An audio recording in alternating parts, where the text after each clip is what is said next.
Good morning and welcome to day 26. Can you believe it? This is a 30-day challenge. That means counting today, we have 5 days left. 5 days left. That's amazing. You have done such a great job, and I want to congratulate you on this.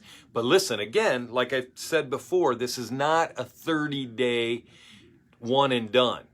If we're going to have a renewed mind, it's a continual process that we have to engage in to make sure that we keep thinking the right things, because otherwise gravity will pull us down. There's a spiritual gravity as well as there's a physical gravity, and you know what I'm talking about.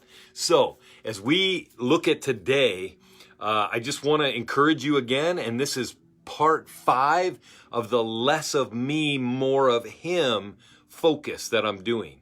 Yesterday's verse was John 12:24, and it was all about a parable about how when a seed dies, that's when it really comes to life. What an amazing concept. And if Jesus hadn't brought this to our attention, most people wouldn't even understand that that's what is taking place. But it's not until the seed dies that it produces anything. In fact, if it doesn't die, all it's ever going to be is a seed. And a seed is no good if it's not producing.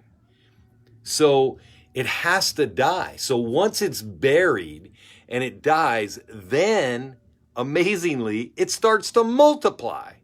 Starts to grow and produce and multiply. Jesus wants us to know that true life is only possible once we die to ourselves and we become alive in him. When we start living for him, then he starts living in us and through us. And this is a critical concept for us to grasp if we want to have a renewed mind. That's why I'm spending so many days on this. So, did you memorize it? Did you memorize yesterday's scripture? This is the accountability time. So, give me that thumbs up if you wrote it down. Give me a fist bump if you posted it where you can see it. And give me one of those muscle emojis if you memorized it. You deserve it. So write it in there and be accountable. Today, for part 5, our verse is 2 Corinthians 5:17. Many of you might already know this verse. It's a very common one, and I can't get my thing to go backwards, so you're going to get to see mine written out backwards today. My video's doing some weird things, but we're going to press on. So, today's verse is this. It says, "This means that anyone who belongs to Christ has become a new person." New person. Give me some kind of firework or something in there if you've become a new person. The old life is gone. A new life has begun. This means that anyone who has accepted Christ is brand new. Like they've gotten a brand new start on things. So glad for this. Outside of this, there is just no way that we could do this life. And now I have a message coming in on my phone. So let's press on.